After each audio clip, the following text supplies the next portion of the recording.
Hello, my name's Chris Paul, and I am the CEO and founder of Man on Inverclyde, a mental health charity based in Greenock in the west of Scotland. And we're bringing you this message today to raise awareness of mental health and raise awareness of our charity and how we can maybe support you, your friends, or your loved ones if you need it. Now, we started off as a suicide prevention charity and we're continuing that mission. We want to break the stigma attached to mental health. We want to break the stigma attached to men's mental health, and I know that a lot of men will be listening to this podcast. So please get in touch with us via Man on Inverclyde on social media. You'll find us on Twitter, Facebook, and Instagram. If you're not on social media and you want to get in touch with us via email, just type in support@manoninverclyde.com. Our landline here is 01475 910 258. So yeah, get in touch with us if you're struggling with your own mental health or you're concerned about a friend or a family member. One of our staff members, our volunteers, here to support you. Thanks for listening.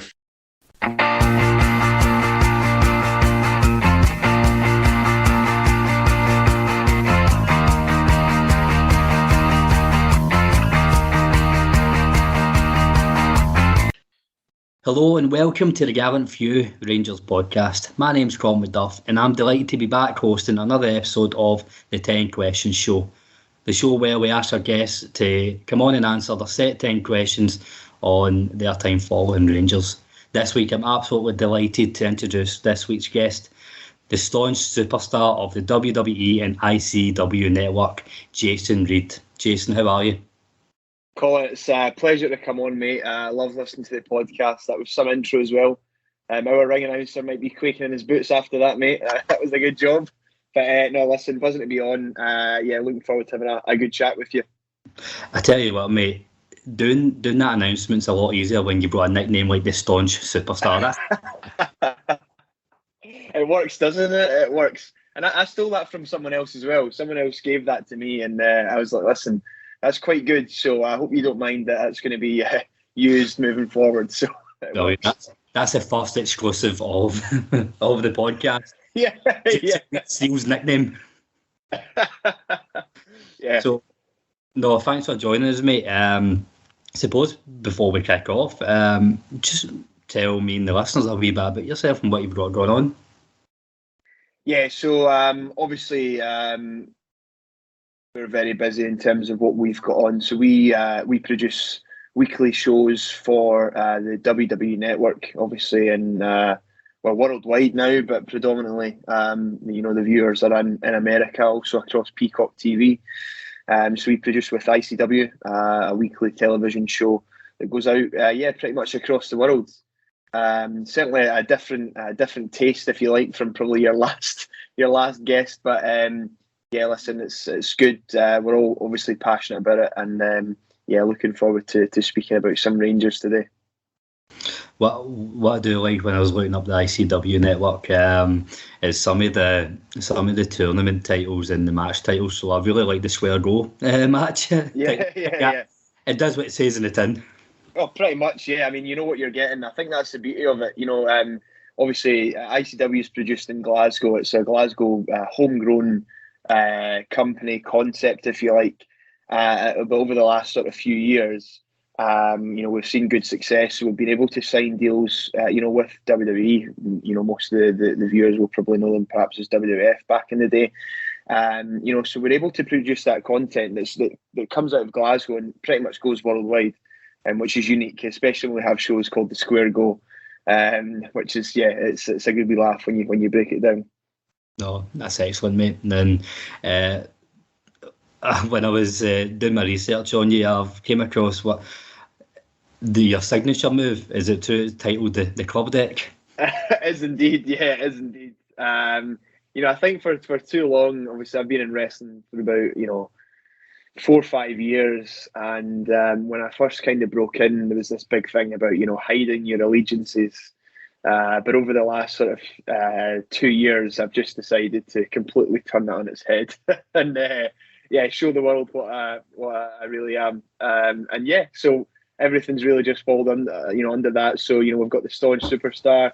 The finishing move is the club deck. Every second tweet we've got a reference to Rangers, and it annoys a lot of people, which is always fun. And I was just saying before we started recording that you put out a tweet this morning about tonight's show, and instead of GMT, it's been 5 p.m. Ibrox Park time, and that had me in stitches. Yeah, I mean, most of the people that get wound up at my tweets, I think they have a similar version for their own time. So yeah, I thought I'd just jump on that and maybe get a few up them, So, wearing your colours proudly on your chest, mate. But how did it all come about then? Tell us how did you come about following Rangers? So, I mean, it happened at a very young age. So, my granddad runs a supporters bus. Had done, I think, pretty much from the sort of 70s onwards, so still does to this day. I mean, I think it was pretty much the age of 4 or 5. He started taking me along with him. And it was literally every weekend, home and away.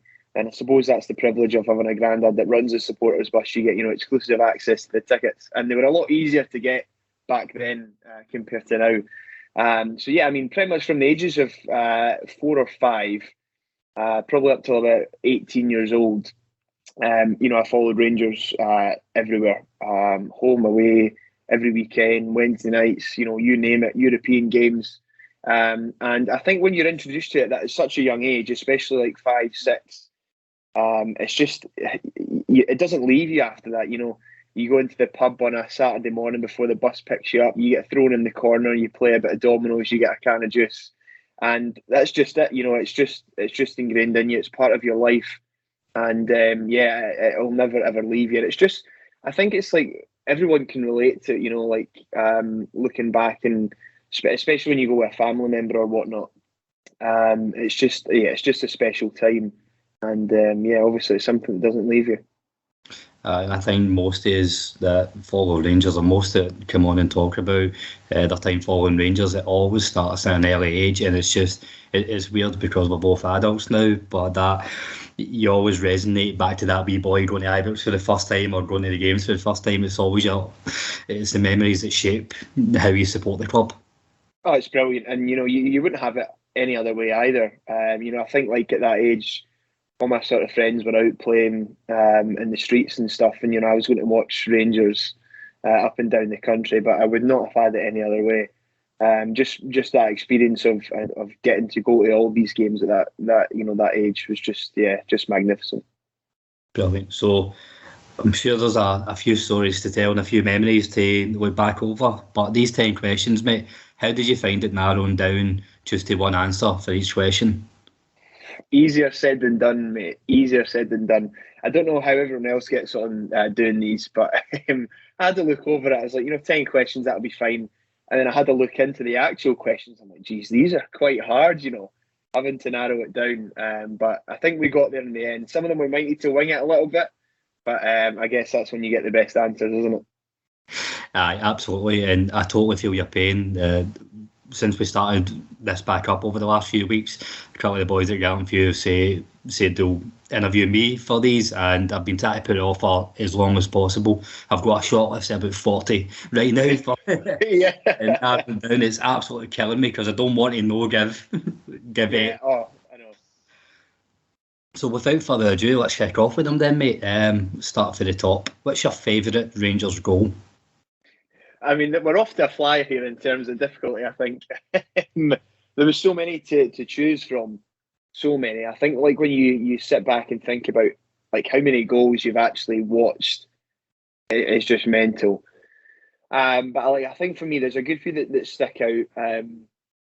The one that was right up there for me was the Pedro Mendes goal against Celtic. So the 4-2 game at Parkhead.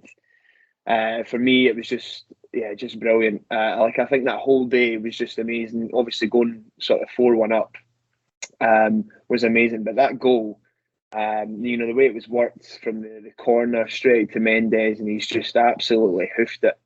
Went past about 6 or 7 players right into the corner, and it was especially because I was obviously there with my granddad. My mum had got a ticket as well, so there was sort of it was like a family day out, if you like. Which obviously isn't common. It's as you know, quite hard to get tickets, especially at Parkhead. even more so now. So yeah, it was a good day out.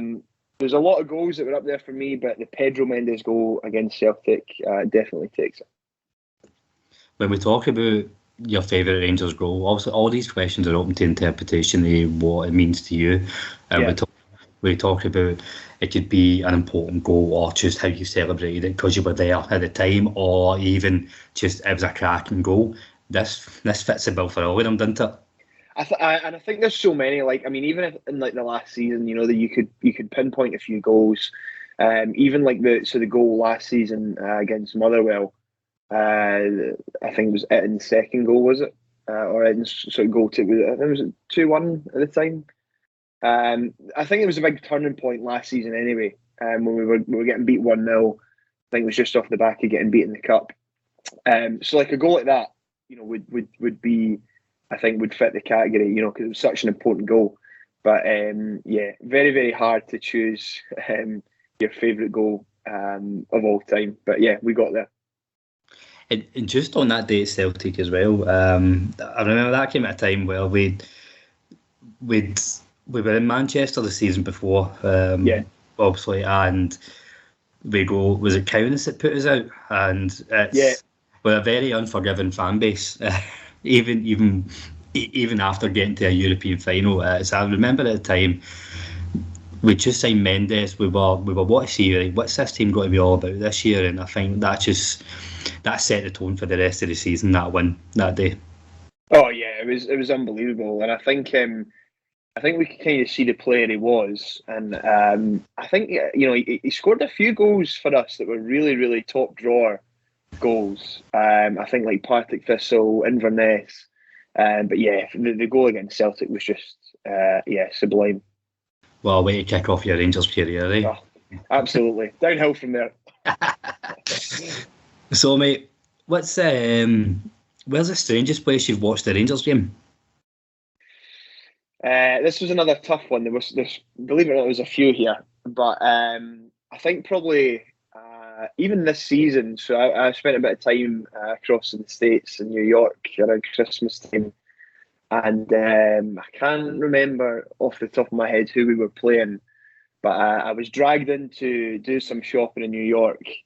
And as the Rangers game was kicking off, which, you know, I'm visibly fuming about, you know, because I'm not in the bar watching the game here, which was the plan.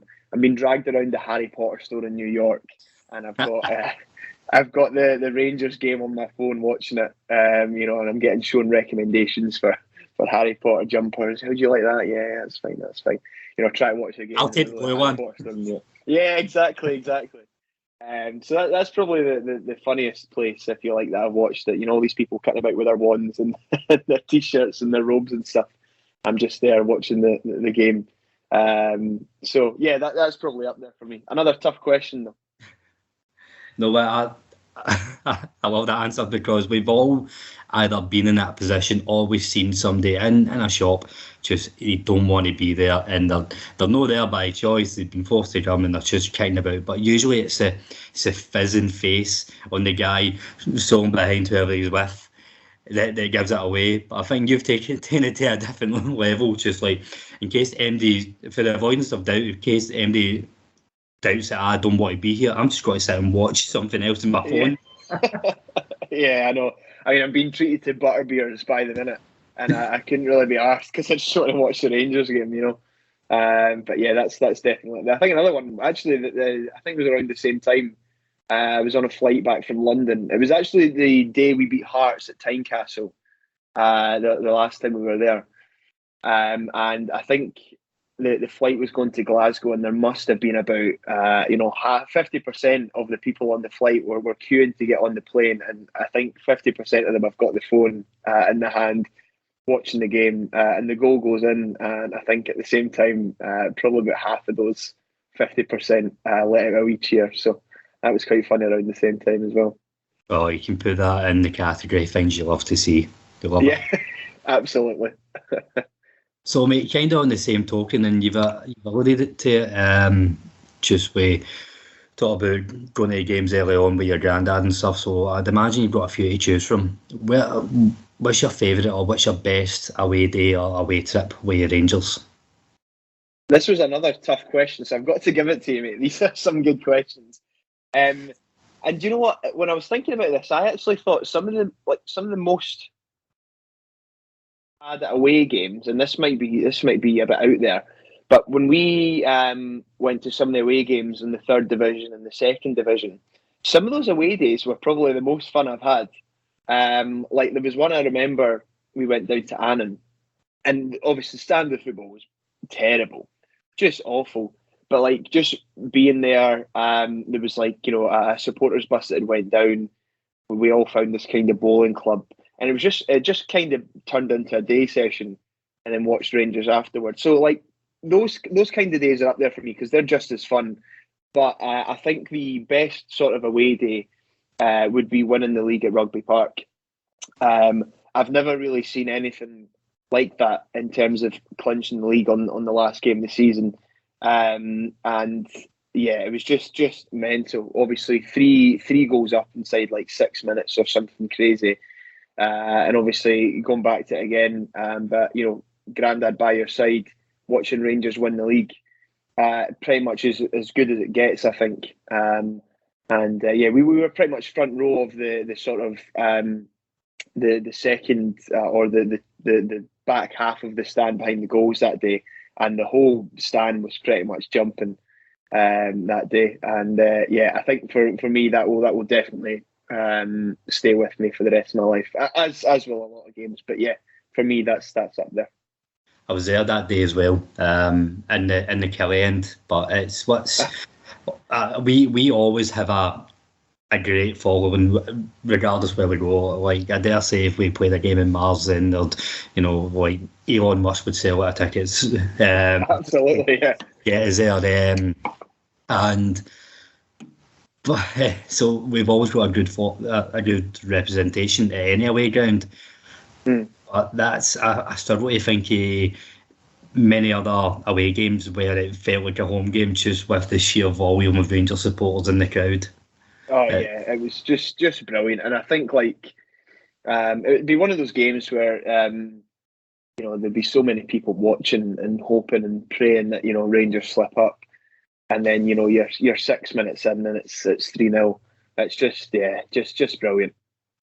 Yeah, I actually remember sitting down in my seat, and the goal we were shooting into first was to my left, and I've turned to my mate on the right and said, "Listen, I've got a really bad feeling." And then his face just lights up. I missed the first goal because I was looking at him, and I don't know, I just seen his face. I didn't have to look, just started jumping up and down. But you're saying 3 goals in like 6 minutes, it's what a way to clinch the league. Unbelievable. It's perfect. It was just such the perfect day, you know. Just brilliant. In terms of winning the league, I think last season was up there, you know, in the way we did it and what it meant. But you know, going 3-0 up inside 6 minutes and then scoring another 2, yeah, just superb.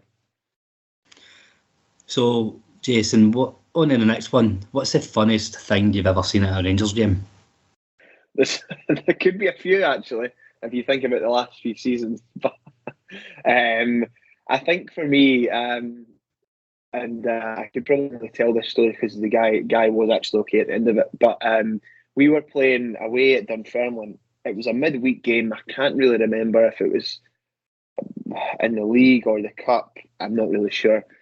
But you know what it's like when you leave a game after the final whistle and the queue's sort of down the stairs or up the stairs, depending on which way you're going, and you have to wait a wee bit to get out. So this boy next to us, and we were pretty much all the way in the back row, decided that he was going to jump on the back of the seats and jump down each row. So like running across the top of the chairs effectively. He started off well, don't get me wrong. His plan was solid.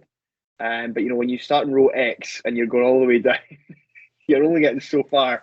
So I think he maybe made it down about 5 rows, and then he must have tripped on one seat and he just went over and over and over.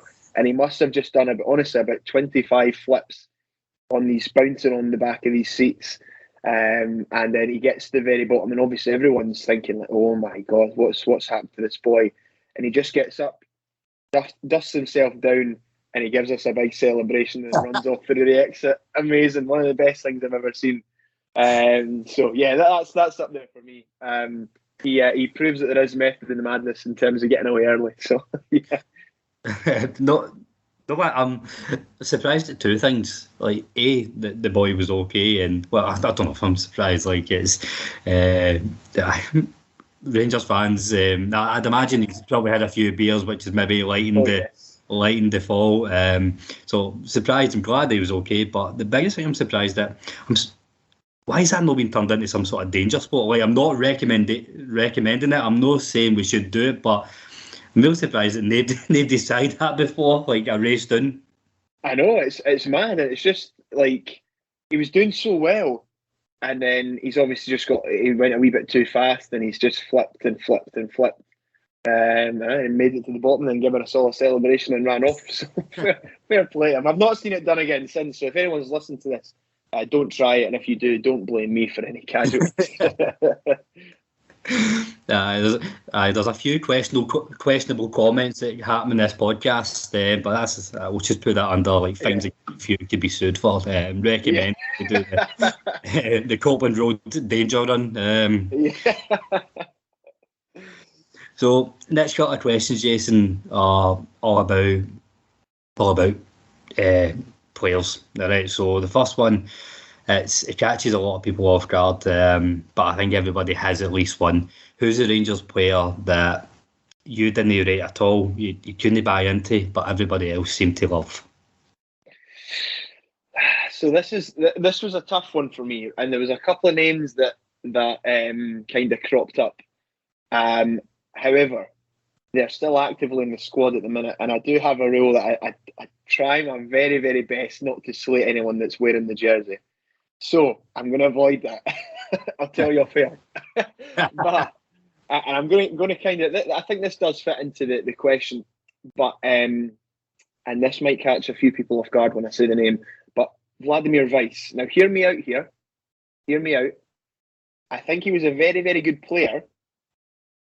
I think, however, for about 5 or 6 years, every single transfer window, there was this big ploy or this big campaign to get him back through the door, and I don't believe he was that good in terms of petitioning so hard for 5 or 6 years to get him back through the door. Like every transfer window, he was being linked with us. He was tweeting stuff to try and get in the papers and things, and everyone was like, bring him back in, which is all well and good, but over the span of 5-6 years, I don't really think he warranted that. In all honesty, again, not seen as a bad player. I think he was a good player when he played for us, but I don't believe he warranted 5-6 years of being rumoured every single transfer window.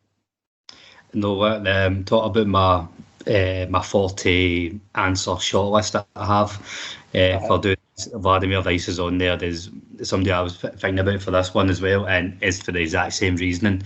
Yeah. If he was a football player, he would have been described as a cock tease, honestly, the way he was acting. Because I don't think he ever really had any real intention of when he come back to Rangers, but I think he liked the hype. So every transfer window, he'd just tweet a Union Jack with the eyes emoji, and you're like, oh, fuck off. Really? Yeah, exactly. And it's smart at the end of the day, when you kind of peel back the curtains a little bit. It's business, isn't it? It's business. The guy's obviously trying to win a contract or whatever, trying to raise his stock up a little bit. So, I can understand from that aspect. But yeah, I just don't think he warranted 5 years worth of rumours to come back. No, you're not going to get any arguments for me with that one. Totally on board. Sometimes when these answers come through, there's a few questionable ones, but I know what you mean, what you said about I think for me it's a guilty feeling if I ever mention somebody in the current squad, because it's I'm an optimist, a glass half full kind of guy, and even up until Barker left, I was always had that wee hope. I didn't want to slate him too much. I was like, well, he might come good, and because you want, regardless of it is, if Brandon Barker was still there, if he does well, Rangers will do well. So there's always that. Yeah, no, absolutely. And I think, like I said, there probably is a few candidates at the minute, perhaps, but that's maybe a story for when they move on. So the next one, mate, it's the other end of the scale. So it's your chance to present the Sasa Papach Award. So Sasa Papach is the ultimate 7 out of 10 unsung hero. So you can't pick Sasa himself, but who would your Rangers unsung hero be? So this is a weird one, because this is one that kind of jumped out straight away. And I don't know. So, like when I was younger, I played a bit of football and played in goals. So I don't know if I have a wee bit of goalkeeper loyalty here. But Neil Alexander popped in my head for some reason, and I was thinking about it a little bit. And I'm like, when Griggsy got injured back in sort of 2007, when we had the UEFA Cup run, 2008 it probably would have been by the time he got injured, around that time.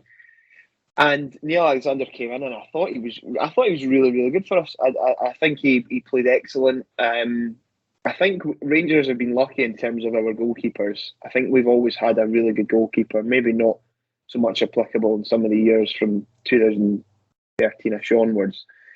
But yeah, some of the goalkeepers have just been really, really good. I think Neil Alexander was up there as well. I think he pulled off a lot of good saves for us. I think he was consistent. Played in some really, really big games, and I don't really remember, and I might be mistaken, but I don't really remember him getting any sort of over and above credits or plaudits. So yeah, for me, like he's up there. I think he's definitely one that's I think was underrated at the time, and I can't really think of a time, and there probably is a few where he's really had any proper bad games, and I'm sure that there was a few, but yeah, for me, he's definitely number one for me, in my personal opinion, of course. I think that's a great shout, Neil Alexander, and for me, I think he's just a victim of timing. He was at Rangers. So I always did believe that he would have been good enough to be a Rangers number one, but he just wasn't as good as Alan McGregor. And very few keepers are as good as Alan McGregor at that time. And but I think on top of the games that he came in, like he helped us get to Manchester, he helped us win the Scottish Cup as well that season as well. He was in goals for that. And so on top of the games he actually played, you're only as good as your worst player in any area of the team. And that's the same for goalkeepers. If we had a lesser goalkeeper than Neil Alexander as a backup, there's every chance we might not have seen Alan McGregor push himself to the limits that we've seen him go to that year, because he had to be that above and beyond, or else he wouldn't be playing, because Neil Alexander was as I said at the start, he was good enough to be Rangers number one, but Alan McGregor just had to take it up a level. Yeah, no, I totally agree. I think he was solid when he came in, and there's been a few keepers I think that have come in and have just like when we've needed somebody to come in, like they've been really decent around, like Ronald Waterus as well. I think he was such a good keeper. He came in kind of when he was needed, when we were struggling. Neil Alexander, another one. So yeah, I think we've been lucky with keepers, and he's definitely up there for me. Oh, that's a great shout. Again, no arguments for that one there, and that's probably another one that I need to scroll off my short list, so I'm not cropping you too much. I should have recorded mine 5 days ago before. You should have done yours first. That was your mistake. So the next question, Jason, and again, it's absolutely open to interpretation, whether it's something that happened at the club, something that you missed, or just something you wish to happen differently. What's your biggest Rangers regret? Another good question. I think probably when I sort of got into like my 20s, I feel like probably from like 19, 20, 21, fell away from Rangers. Not away from Rangers, but away from going to the games, because it was when I was kind of getting into wrestling. I was going to promotions and shows and stuff most weekends, just to kind of watch, not take part, but just to be around some people. And it meant that like I really wasn't able to go at the football. I'd been going for like however many years, weekend in, weekend out, and it just kind of stopped all of a sudden. I was maybe going to 2 or 3 games a season for those couple of years. And when I look back on that now, I'm like, yeah, I do regret that. I do regret not keeping it up and not going, not just to go and support the club, but again, going back to the whole sort of family thing. And, my granddad, brought me up in this way of life, and it kind of just fell away from me for a wee while. So I think that's up there for me. Like, if I could go back, I would definitely try and balance things out a lot better. And get a few more games in throughout that time. But I think as I've been able to move on a little bit in wrestling now and get some more sort of deals and contracts or whatever, I've got a bit more flexibility, so I can almost schedule things and plan things myself rather than what I was doing before. So yeah, it means I don't need to kind of have that issue again. You and I spoke about it before we started recording as well, just about missing games and as and when we do it, or the reasons we do it for. And I think everybody will resonate with what you said about your early 20s, where, regardless of whatever walk of life for you is wrestling, or it could be any sort of walk of life that you're trying to, begin your adult life in, there is a bit of sacrifice to be made in there, and it's hard to find that balance, and it does take a long time to find the balance, doesn't it? It does, yeah, and it does. And do you know what? See, in the grand scheme of things, see, when you fast forward to, when you're at retirement age or whatever, and you've been watching Rangers for whatever it is, like 50 years, and out of those 50 years, 3 of them you missed a few games. In the grand scheme of things, right, it's not going to make much of a difference. But I think when you look at it in isolation, you're like, I missed all those memories, all those games. And around that time, there wasn't a lot of memories, believe me. But it's the whole sort of going along, isn't it? It's just the experience of being there and missing out sometimes when there are good games and whatnot. But you take the good games with the bad when you're a Rangers fan. You know what it's like. A draw's a terrible result for us, and a defeat is just a nightmare. So you take the good with the bad, and you support the club regardless. I suppose with this being your regret, a lot of people come on and will maybe talk about a specific game, or they talk about Manchester, or talk about a period in the club's history. I suppose this one's quite unique because you can, I suppose, atone for it. You can make up. You've got that chance to keep going and keep making those memories. Yeah, and I think if you were to look at actual games, there'd be a few. So the 3-2 game against Braga at home, I missed that because I had a commitment in the evening. But I could have adjusted that, and I could have made both. So it's things like that. You can look at it in isolation, think, I missed that game, which would have been amazing. But then I was able to go to the Dortmund game last week, which is probably up there as well. So yeah, you win some, you lose some, so to speak. Aye. I think that's quite cruel. I told you off air that I missed the Dortmund game through isolating with COVID, and you still bring it up, mate. But that's remembered. I did have it written down. I was like, do not mention the Dortmund game. You had one job. Yeah. So moving swiftly on then. Question number 8, Jason. What's your favourite Rangers song? Every Saturday We Fall. %. I love it. I think it's so good. See, when you put that on in the car when you're going to the game or wherever you're going, it's just different levels. So if I take it back to November, just for a quick story. So November we had our big sort of flagship show of the year at the Barrowlands Ballroom, and I was fighting Chris Bungard, who is a notorious Celtic fan. He's an MMA fighter, but he came across to our world, and on the way there, we had Every Saturday We Follow playing, booming in the car, getting us right up for this. You'd think we're going out to play 90 minutes of football. We're going out to have a wrestling match, but we just knew that going into the Barras, it was going to be a spicy affair. So we had that on. We got ourselves pumped up, and what a song, man! What a tune.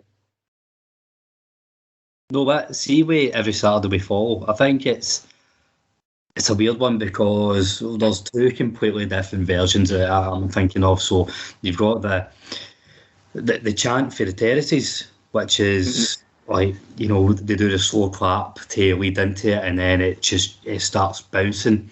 But then it's the revamped version where the club they've done it for the promotional video of 55 last year and stuff as well, and it's a lot more modern, and it's more of an actual song. Both, which is like hearing both is just amazing in their own right, but so different. Yeah, I think both are amazing, and like I think when you hear it from the stands, it's just brilliant, especially like these sort of European games. When you start off singing that, and it's just the whole stadium. It's just wild. But yeah, for me, great song. There was a few to choose from. Believe me, there was a few. But yeah, that's the one I'm going for on this occasion. Perfect, and congratulations for getting through that question without getting me shut down as well. It's always a risk you take with that question. Listen, I've got I need to watch the old PR as well. I don't want to give people any excuses, so yeah, I had to be careful with that one. Yeah, so for the Daily Record journals that are listening, better luck next time. So, on to the penultimate question, Jason. If you could relive one Rangers moment or one Rangers day in your lifetime, what would it be? I would relive us winning 55. I think it was just such an amazing, like, overall, I think the season was amazing, but like winning the league, well, it was just amazing after like the last sort of 10 years or whatever. I would love to relive it, but I'd love to relive it and watch it next to my granddad, because I was away from home at the time, so like I was kind of watching all the stuff on my own, and I just loved to, even like trophy day or like the day we won it that night. Do you remember social media that night when we beat St Mirren? Was just brilliant. So yeah, I'd love to relive that, but I'd love to do it next to my granddad. I think just be a nice sort of full circle thing, having been brought up by him, going to the football, and then winning 55 and watching that together would have been special. Obviously, that's during the pandemic, and I don't think they really celebrated that the way they would have liked to in normal life. But I think what's really, really heartwarming to see is, it's not just yourself. Everybody thought about who they'd want to be spending with and who they'd want to be doing. And I don't know, there's something special about like the Rangers community, Rangers fans, that our first instinct is to think about the people we want to share it with, because we talk about this as more than just a football club, Rangers, and it is, and it's communities, it's families, it's the people who bring you up, it's the people you just, like, I'm similar to you. I go to the Rangers games to support my team, but it's also that's the time I spend with my dad as well. I'm really special about that. Yeah, it's a way of life, isn't it? I know it's cliched, but it absolutely is. Like, your full life revolves around it, and it's just, I think there's no other way to describe it apart from more than a club and an absolute way of life. Great answer, mate, and great reason behind it. I'm all for that. So on to the 10th and final question, Jason, and I need two answers from you here. Okay. If you could go for a drink with one Rangers manager and one Rangers player, past or present, who would it be? Now this. I find this one probably the hardest out of all the questions, because there's so many names floating about, so it's difficult.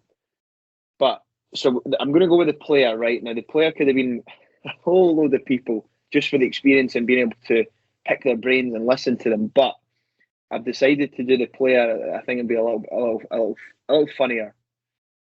So I'd love to go for a drink with Alfred Miller. I think the man is an absolute nut job. If you stick a few beers in that boy, oh my God, I'd love to see that.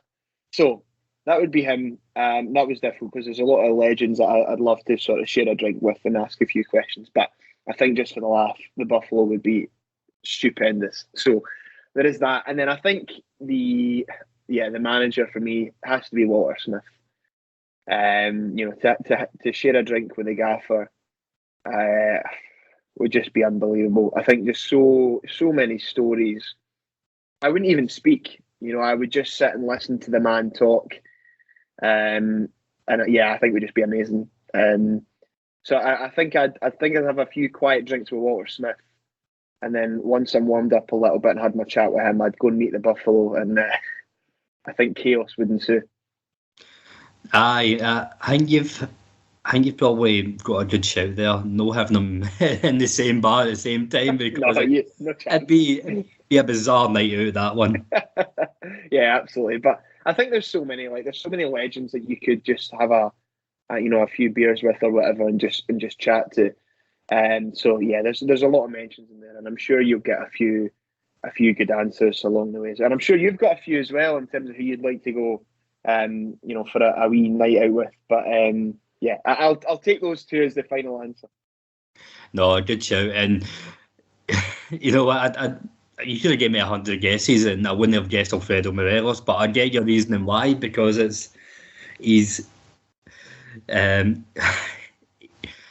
we love him so much, but he can be so infuriating at times. And I think like when the dark day comes that he will eventually leave, time we'll look back in Morelos very fondly and not just what he'd done for the club, but just the character he was, and he'll be a hero for what he'd done on the pitch, but for sure. A cult hero for the character he was. And he's just like these wee clips where he's hitting James Tavernier with paper aeroplanes and stuff, and while Tav and Defoe trying to talk tactics, and like he's just unbelievable. I think when you look at some of the stuff as well, especially when we're in the league, like the photos of him coming out the training ground, and he's drenched in champagne, and he's got his flag and his phone and his bottle in his hand. He's just a madman, and I love him. Aye, and I don't think Walter Smith needs any more justification other than what he said. That you could have just said one word answer, Walter, and you would not have had to justify it. Yeah, just like, what a man. I mean, I think legend gets thrown about a lot, but that man is a legend, and yeah, to be able to to sit down with him would just be unbelievable. It would be unbelievable. Well, Jason, that should have gave your 10 questions. Well done, man. Was it as hard as what you thought? It was, it was, because there's just so many. Like, it's so hard to narrow it down. I think as Rangers fans, we're so lucky to have so many amazing memories that's what makes it hard. We've seen so many amazing goals, so many amazing wins, results, etc. So it does make it very hard, but it's interesting. I think it makes you appreciate sometimes, how lucky we've actually been.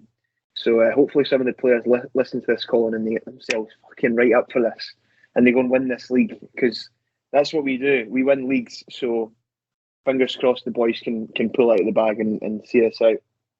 There you go. You've had your instructions for the Staunch Superstar players. I don't want to start committing promises from you, Jason, but I dare say, like, we can send you into Barnum if they don't. That's maybe some of them. Buffalo, maybe not. I think we're running the other way. Goldson and that, the big boys, Batty, no chance.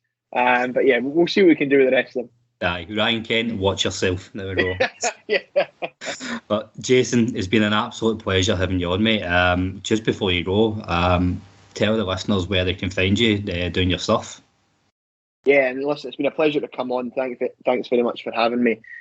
So yeah, I mean, in terms of like social media, at Jason Reed Wrestler, or I think it's Res on Twitter because of the character allowance, and then so every Saturday on the WWE Network or Peacock TV if we do have any American listeners, and you can catch us on a weekly basis.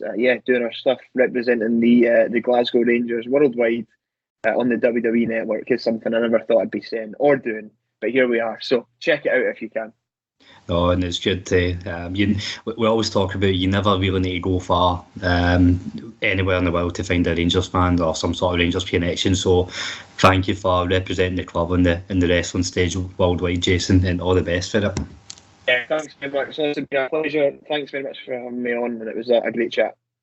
Thank you, and thank you to everybody who's listening. As always, get in touch with the show. We can have 100 different people answering these questions, and there'll be 10 different answers every week. So come on and tell us about your time following Rangers. Until next time, thank you very much. We are the people.